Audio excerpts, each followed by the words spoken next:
nilang dalawa, alam ng ICC, alam ng administrasyon ni BBM na wala kahit isang ebidensya, ay gumagawa na sila ng ebidensya. Lahat ng namatay, war on drugs. Lahat ng buto, war on drugs.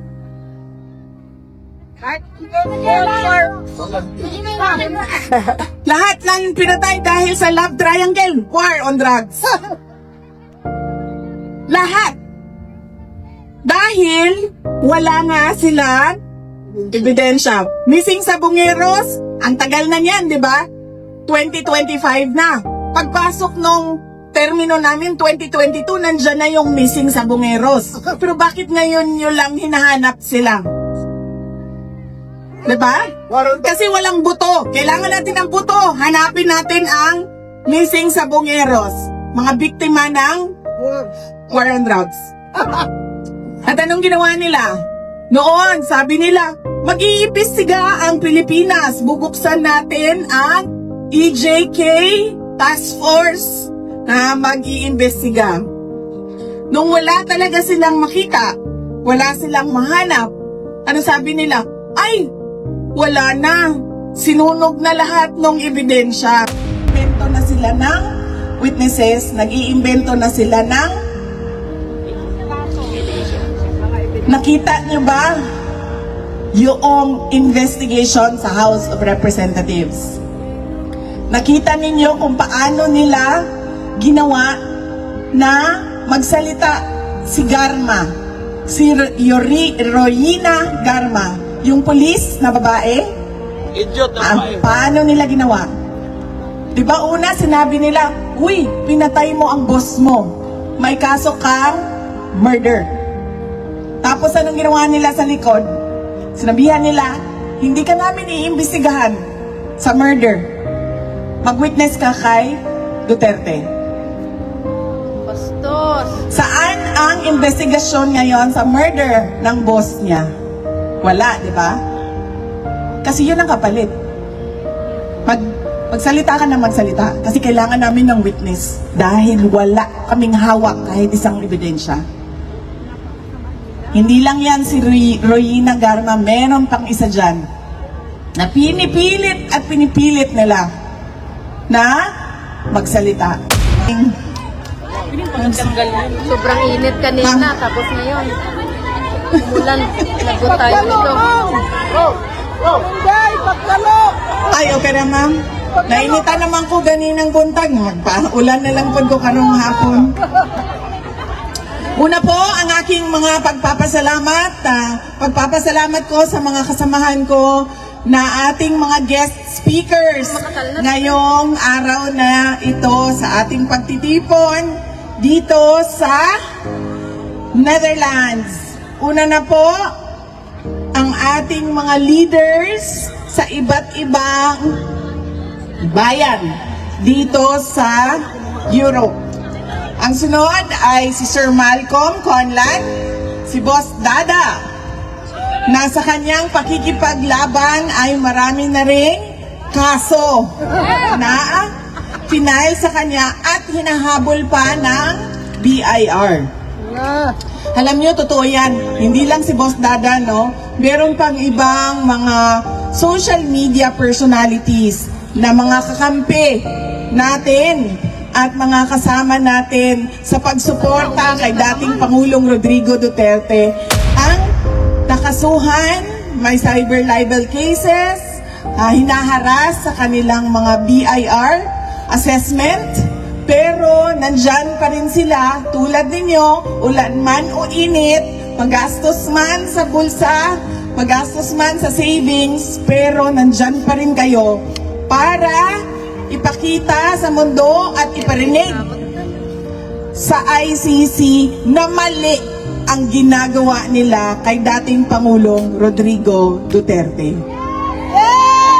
At kasama ko din si Attorney Vic Rodriguez, si Senator Robin Padilla, kasama ang mga mahal niya sa buhay, si Ma'am Mariel Rodriguez Padilla, at si Attorney Jimmy at Attorney Isabel Bondok. Nagpapasalamat ako sa kanila dahil sila man ay gumastos din ng sarili nilang pera para pumunta dito at hindi napapagod sa paulit-ulit ng pagsabi sa maling ginawa ng ICC at ng administrasyon ni Bongbong Marcos kay dating Pangulong Rodrigo Duterte.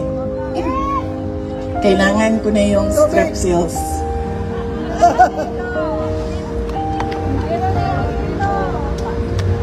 Mawawala kasi ang boses ko. Ganyan talaga pag singer. Kailangan mo alagaan ang boses mo. Hindi ka pwedeng magsasalita kapag hindi ka kumakanta kasi nagagasgas yung Kaya galing ko lang kasi sa concert ko kaninang umaga. Masakit siya sa lalamunan.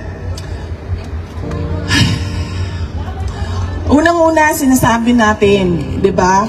Nakita ng buong mundo. Paano nila kinuha si dating Pangulong Duterte sa Pilipinas? Hindi nila pinalabas ng airport. Hindi nila dinala sa local courts o sa korte doon sa Pilipinas. Pinilit nilang pasakayin sa eroplano at dahil matanda na, nanghihina, wala ng lakas, hindi na nila kaya din magsabi na huwag niyo hawakan. Tinulak na lang, inakay paakyat ng eroplano. Dinala nila ng kahit walang passport, walang papeles para sa kanyang paglipad papuntang UAE, papuntang The Hague, Netherlands. Pangalawa, jurisdiction. Sinasabi natin, lampas na sa 1 taon na pwede ang ICC mag-imbestiga. Dahil umabot na ng 2 taon bago sila nagbukas ng investigasyon sa complaint, reklamo na inihain ni former Senator Trililing ang tawag sa kanya ng karamihan. Na binase din sa mga witnesses niya na tulad ni Las Cañas na may kasong perjury o pagsisinungaling under oath. At kay Matubato na pabago-bago ang sinasabi. At lumabas na rin doon sa Senate hearing na may sayad o medyo may mapapansin mong may sira ang kanyang utak. Yaan ang mga witnesses na sinabi ng mainstream media na kasama ang Western media. Ano sinabi nila? 12,000 ang namatay, 15,000 ang namatay, hanggang umabot na sila sa 30,000 ang namatay. Noong sinabi na bigyan nyo sa amin, isa-isahin natin ang mga pangalan, hindi yung pwedeng magsasabi ka lang 30,000 ang namatay, tapos kahit isang pangalan, wala kang maibigay.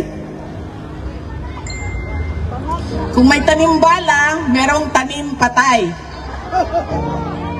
Diba? Yan ang hawak-hawak nila ngayon laban sa dating Pangulong Duterte. Wala man lang sila kahit isang ebidensya na nagsasabi na totoo ang mga paratang ni Trillanes. At dahil nga wala na patapos na ang ICC bilang isang institusyon. Wala na silang kaso. Isa na lang ang kaso nila, yung kaso ni President Duterte. Nakakita sila ng isang administrasyon ni Marcos na ayaw niya na naririnig na merong kumukontra at nagsasabi na mali ang ginagawa ninyo sa pamahalaan natin sa Pilipinas. They're stifling dissent. They are demolishing opposition. Si Pangulong Duterte ang pinaka staunch critic ng administrasyon ni BBM. Kaya anong ginawa nila? Nung seryoso na tinatanong, may problema ka sa kapasidad mo mag-isip dahil gumagamit ka ng cocaine. Yes. Nung nagsabi na si Pangulong Duterte, pumirma ka ng budget, presidente ka, pumirma ka ng budget na madaming blanco. May blanco sa pera. Hindi blank check ang budget. Kailangan nakasabi dyan kung saan gagamitin at magkano. Ibig sabihin, hindi mo binasa ang budget. Labag sa batas yun. Kahit man, ang mga blanco sa budget, labag din sa konstitusyon yun. Anong ginawa nila? Kinuha nila, sabi nila, ICC. Ito na, may kaso na kayo, ihahatid namin sa inyo. Walang problema. Illegal ang pagkuha sa kanya dito sa Pilipinas. Wala namang maghahabol sa amin dito. Kami ang pinaka makapangyarihan dito. At yan silang lahat, wala. Yan sila. Wala silang boses, wala silang magagawa kung ano ang gusto naming mangyari.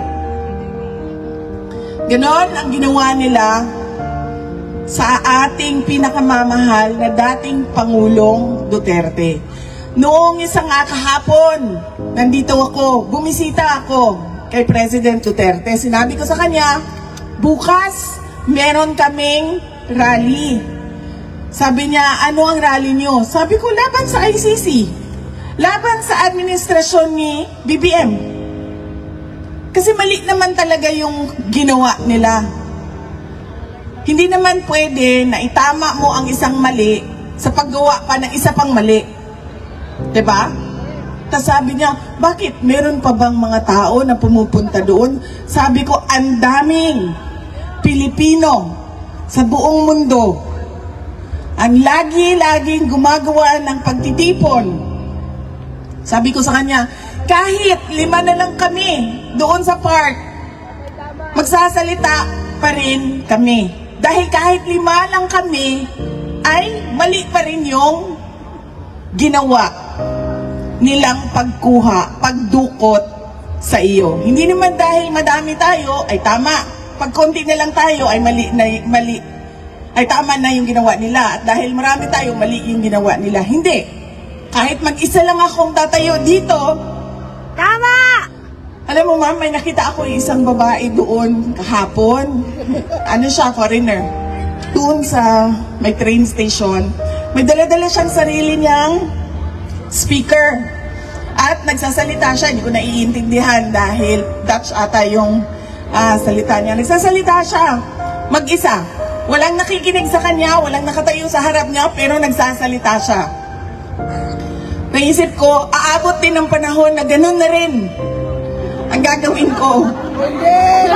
Kahit mag-isa ako, magsasabi at magsasabi ako sa ICC, mali ang ginawa ninyo at pinagpipilitan nila ang mali na ginagawa nila dahil dinidikdik nila sa ating lahat ang kanilang mga paniwala. Kasama mo kami! It's a very Western-centric mindset. Nakita nyo ba kung meron silang nakuhang mga malalaking detainees, mga akusado?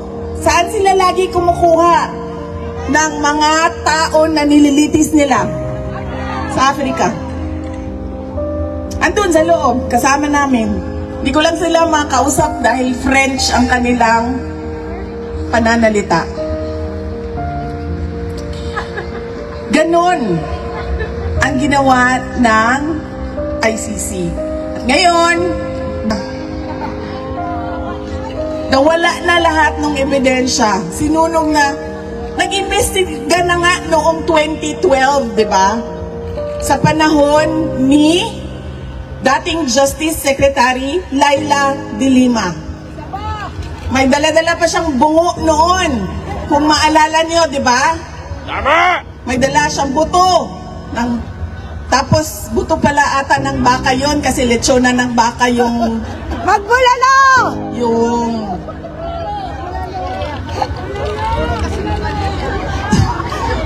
Ibulalo! Diba? Nag-imbestiga na sila 2012. O, nagbukas na kuno ng inquiry 2024.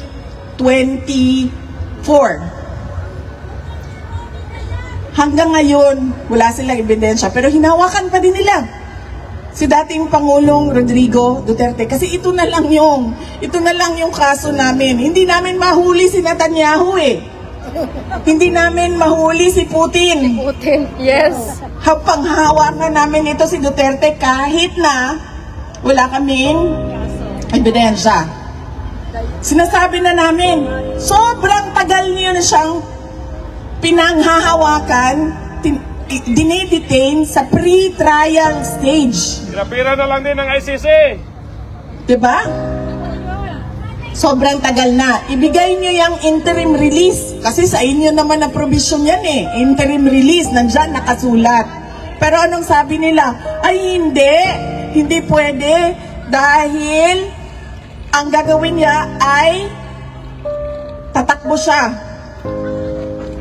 A flight risk daw.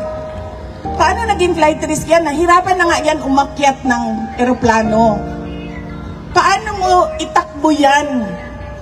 Na pag sinabi mo, oh tara na, back up na, nandyan na sila, huhulihin tayo, hindi nga siya makalakad ng maayos. At saka wala siyang ibang gustong puntahan kundi umuwi sa Davao City. Kasi mga banga! Sinasabi niya, yung mga supporters, oo, totoo, matanda na siya, pero yung mga supporters niya, tinitreaten nila ang mga witnesses, mga prosecutor, ang ICC.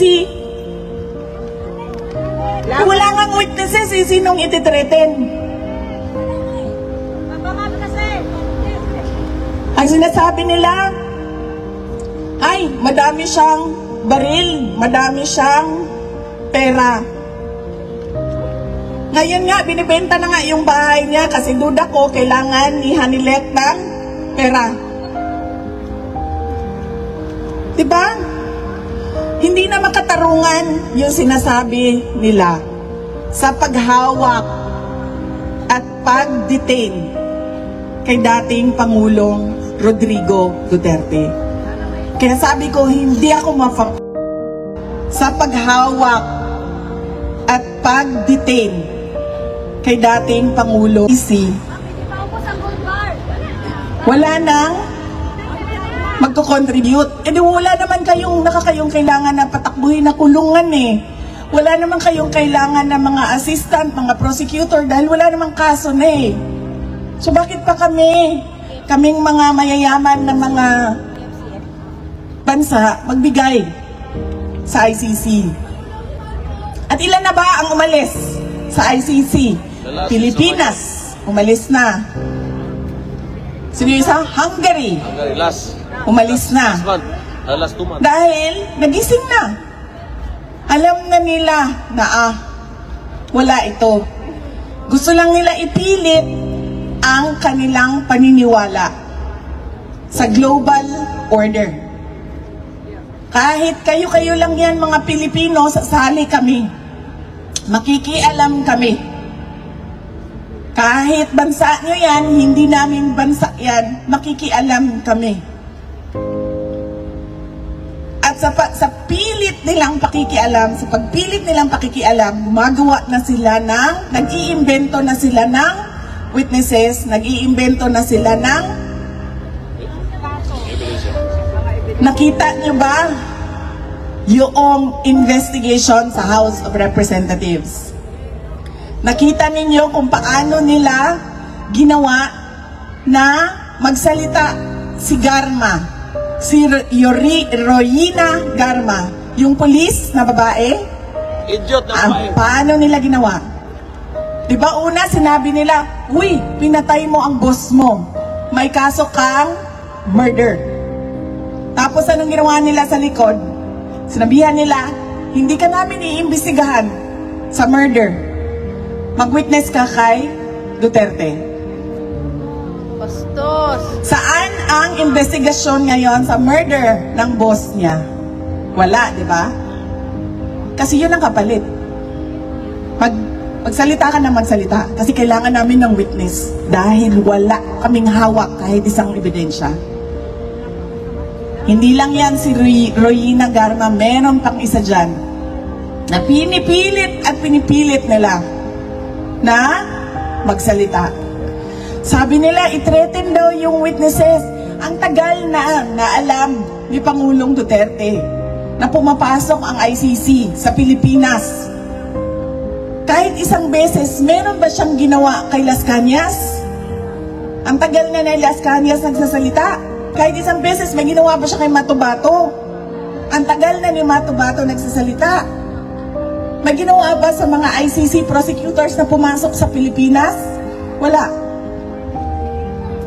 Pinipilit lang nila yung gusto nila. Naghahanap sila ng justification para sa injustice na ginawa nila kay dating Pangulong Rodrigo Duterte. Kaya yan po mga kababayan, ang kailangan natin paulit-ulit na sabihin sa mundo. Kanina may nagtatanong, nagrarally tayo ng nagrarally, wala namang nakikinig sa atin, tayo-tayo lang din. Ano bang pwede nating gawin? Madami sa inyo ang dual citizens na. Diba? Madami sa inyo, ang karamihan sa inyo, majority dito, 90% or 98 siguro percent ay tiga Europe. Sabihan ninyo ang mga gobyerno ninyo, bigyan nyo kami ng accounting sa binibigay namin sa ICC. Bakit tayo nagko-contribute sa ICC tapos ganyan lang yung ginagawa nila? Iniipit nila ang mga kalaban sa politika. Nagpapagamit sila sa mga bansa. Ginagawa nilang exchange gift. Ang kaso nila para sa kooperasyon ng may problema sa politika. Yan ang pwede natin gawin. Pilitin ninyo ang mga gobyerno ninyo magtanong. Bakit kayo nagko-contribute sa ICC? Bakit kayo nagko-contribute sa isang institusyon na ang ginagawa ay isang injustice sa aming kababayan? Ganyan dapat ang paulit-ulit natin na tanong. Ganyan din ang paulit-ulit natin na sasabihin sa ICC. Huwag nyo na ipagpilitan ang mali ninyo. Tanggapin nyo na lang na unang-una, hindi talaga kayo pwede na mag-imbestiga. Pangalawa, kahit nag-imbestiga kayo, kahit hindi na pwede, kita nyo, wala kayong mga ebidensya. Hanggang doon sa Pilipinas, lahat ng namatay ay war on drugs. Para lang mapatuloy nila ang kanilang narrative o kanilang istorya na marami ang namatay sa war on drugs. Ang kalabasan, 43 murder cases. 43 murder cases, pero sa ano sabi? Crimes against humanity. At hindi pa nga tayo sigurado kung yung 43 na yon ay totoo ngang namatay. Diba? Kasi merong isa, ang sabi niya, diba? Uy, bakit yung picture ng Kapatid. ng tatay ko na hindi naman pinatay sa war on drugs, wala namang kinalaman sa droga, ay nandyan sa mga biktima. Nag-iimbento na lang para lang ipagpatuloy para lang patuloy din ang suporta ng mga malalaking bansa sa organisasyon ng ICC.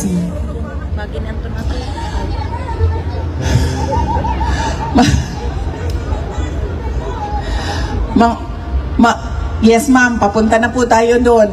Ang estado ng ating bayan. Ano ang nararamdaman natin? Hopelessness, frustration, anger. Dahil tayo ay bumoto. Bumoto tayo ng isang presidente na ang sabi niya, unity at continuity ang kanyang dadalhin para sa Pilipinas. Anong nangyari? Walang naibigay kahit isa. Wala tayong nakikitang pagbabago. Kayong lahat, masasabi niyo yan. Kasi pag uwi niyo sa airport pa lang, nakakabuisit na, di ba? Tama! Iritado ka na sa airport pa lang. Tama! Kasi alam nyo, kahit na malaki yung airport natin, merong mga lugar dito na maliliit lang ang airport nila, pero maayos, malinis, Yes. organized. Diba? Hindi ka natatakot na nakawin yung laman ng mga pasalubong mo.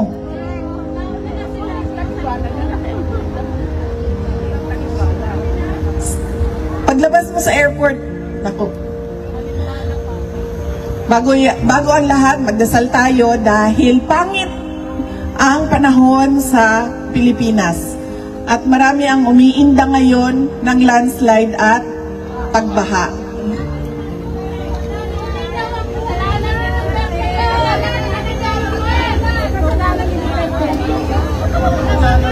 Sinabi niya yan, ma'am, magagamit ang tubig sa tagtuyo. Ipunin daw, ipunin! Ipunin daw ang tubig!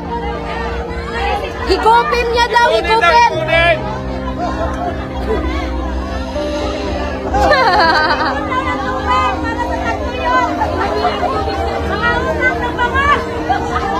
Higupin niya daw ang tubig!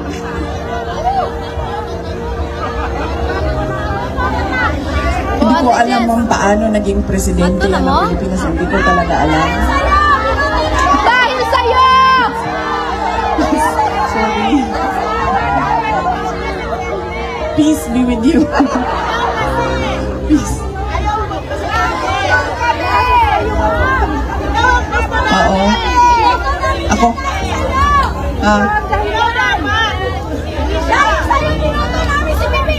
Oo, ma'am. Alam ko yun. Madami nagsasabi sa akin yan. Sa Pilipinas, ma'am, kahit saan ako umikot, yan ang sinasabi nila dahil sa'yo. Dahil sa'yo.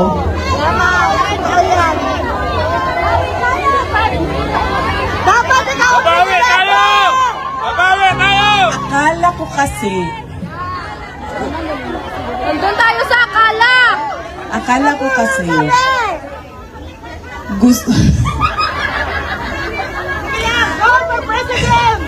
akala ko kasi, di ba ikaw, magulang ka, or may edad ka na, magulang ka, ang gusto mo para sa anak mo, may maganda yun, hindi bumabaha yung inyong lugar, makakalakad siya, makakapasok siya ng paaralan Jessica. ng maayos, hindi tayo takot na may mangyayari sa kanya.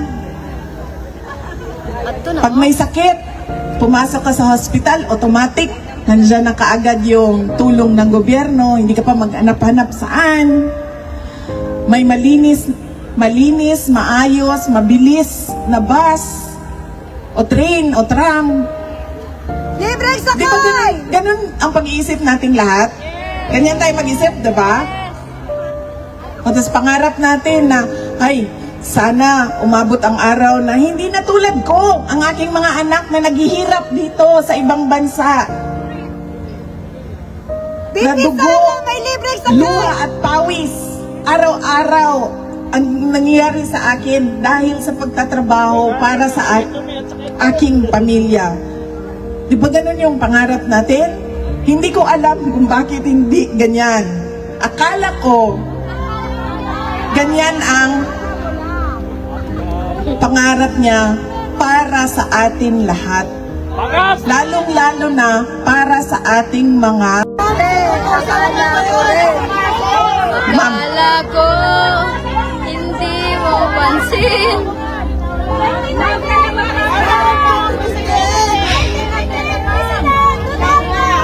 Ma'am, hindi kasi siya gawain ng isang tao lang. Hindi siya gawain ng presidente. Isipin mo, kunwari, presidente ako. Kunwari, nakita niyo yung House of Representatives, ma'am? Ilang buhaya yon? 305? 315? Yan din O sabihin na lang natin, hindi buhaya yung iba. 295 na buhaya.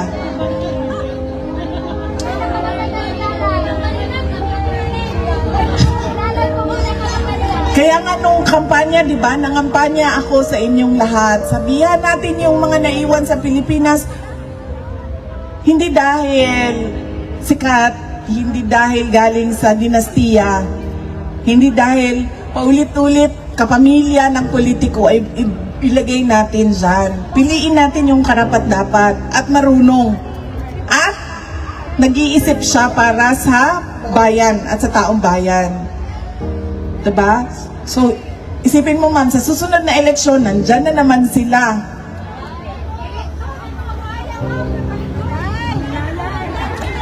Kaya hindi siya magagawa ng isang tao lang.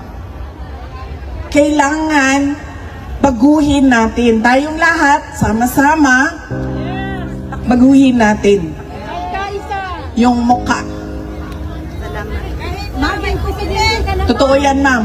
I agree. I totally agree sa sinasabi mo na may dayaan sa nakaraan na eleksyon. Kaya paulit-ulit ko din sinasabi sa PDP kasi hindi ako member ng PDP party. Sabi ko sa kanila, questionin nyo. Kumuha kayo ng magagaling na election lawyer, kumuha kayo ng magaling na IT expert. Tanungin nyo yung resulta. Kasi hindi siya mathematically possible. ng cellphone.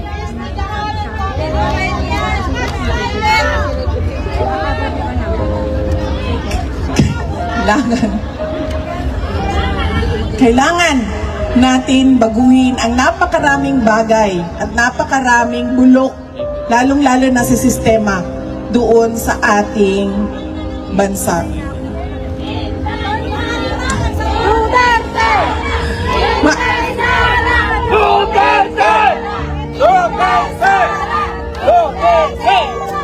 Hindi ito kampanya para sa 2028 elections, ha? Ito ay rally kontra sa ginagawa ng ICC. Ano ba injustice sa Tagalog, ma'am? Injustice. Wala hostisya. Hindi ko magkagulo. Injustice? Ano ang injustice? Wala hostisya. Kanina pa ako injustice ng injustice kasi hindi ko maalala kung anong Tagalog ng injustice. Walang katarungan. Hindi makatarungan. Yun. Hindi makatarungan. Usaon man guding kuan Bisaya mo.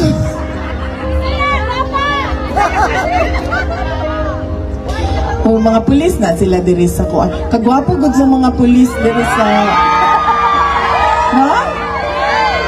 Sa Netherlands, no? Tingnan nyo yung pulis natin doon, si Torre.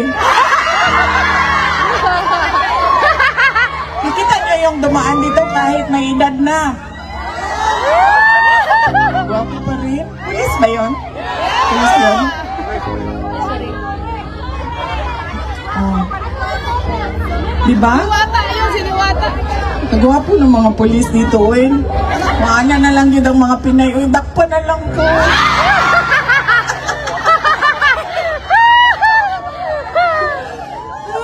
Dito po sa ICC, sa detention, sa prison, Shevingen. Ay, mas gwapo doon. Katong mga naasa kuan. Mas gwapo na Naasa front desk nila. May makaano ko, wala, uy, kagwapo. Wala magiging siya artista, uy. Wala silang mga artista ba? No? Pwede, mga buutan? Mga buutan ng mga Dutch? Mga buutan ng mga pulis na Dutch? Hindi pareho kay Torre? Not at all. Pero makahadlok man sila, ma'am, kaya dagko ka, ayun lang.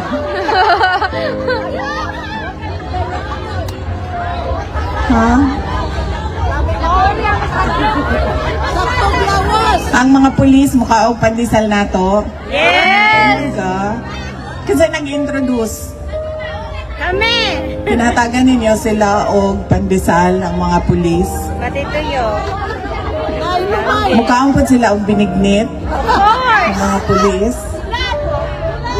Mo day dili ta maglisod diri og mga pangayo og permit no kay ang mga pulis amigo day nato. Ah. Si Torre, hanggat lang.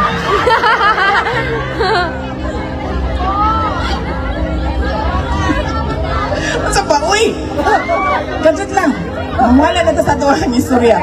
Unang-una, ICC. Ikaduha, ang estado sa ato ang nasod. Una na ng mga gwapo-gwapo sa picture taking na nato na istoryahan. O kung sa ato ang mga kinahanglan, buhaton. Dili siya buluhaton sa isa lang katao, sa presidente lang. Muna nga to ang gibuhat kay President Duterte, di ba? Gi-elect nato siya, pagkahuman, sige, ikaw na din ha. Dili pwedeng, ay sorry.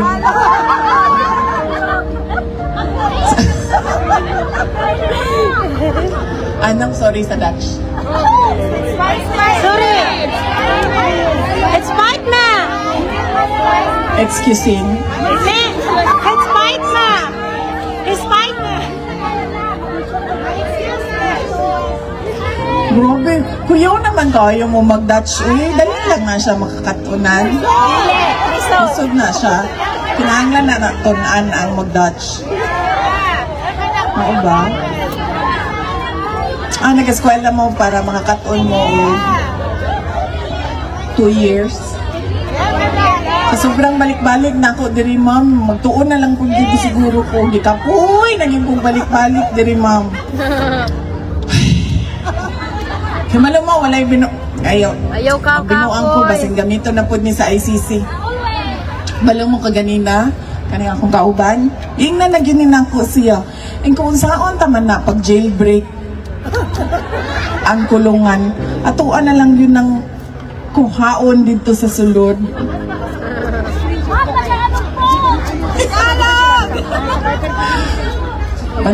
Bantay lang na ICC kay kapila na ba ako nilang i-warningan niya, iban ka na mo dili, iban ka na mo sa pagbisita. Kay nag-istorya daw ko og mga bawal istoryahan kami ni President Duterte. Bawal daw na istoryahan ng mga ingani, mga ingana, hindi na istoryahan daw na mo. Siguro mga nakaunom na silang sulti sa ko na iban ko nila, di na ko pabistahon.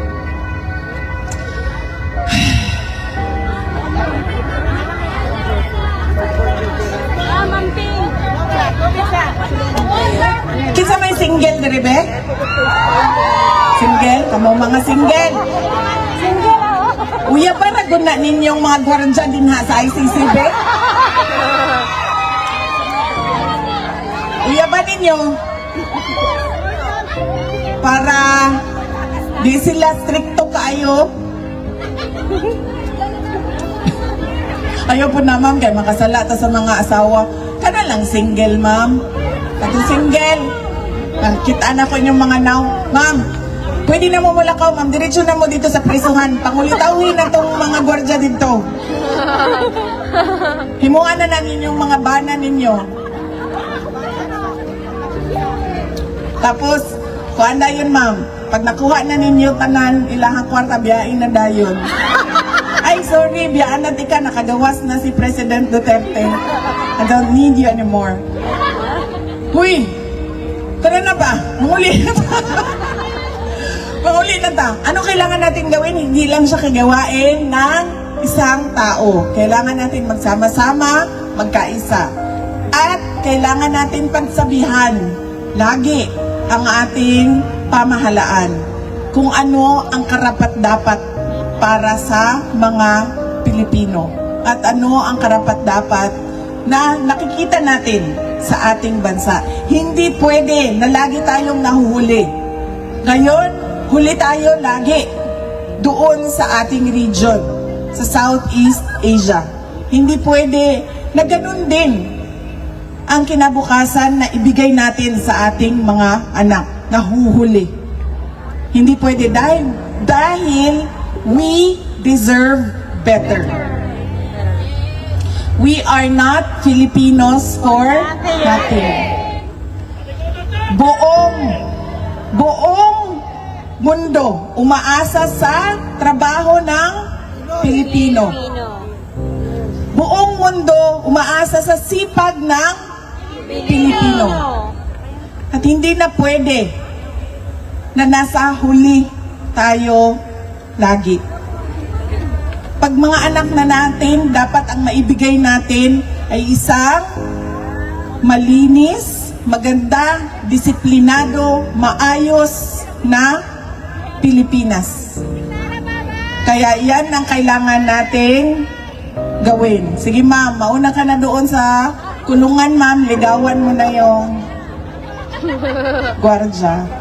Mga kababayan, nagpapasalamat ako sa ating mga organizers, kaway-kaway, nandyan sa palibot ang ating mga organizers, sa walang sawa na pagtulong sa amin para mabuo ang ating mga programa. Nagpapasalamat ako sa ating mga supporters na tumutulong sa ating mga organizers para sa ating mga programa. Nagpapasalamat ako sa inyo, sa oras ninyo, dahil marami naman kayong pwedeng gawing ibang bagay ngayong araw na ito. Pero nandito kayo sa The Hague para pagsabihan ang ICC na Free Duterte Now. Maraming salamat, magandang hapon.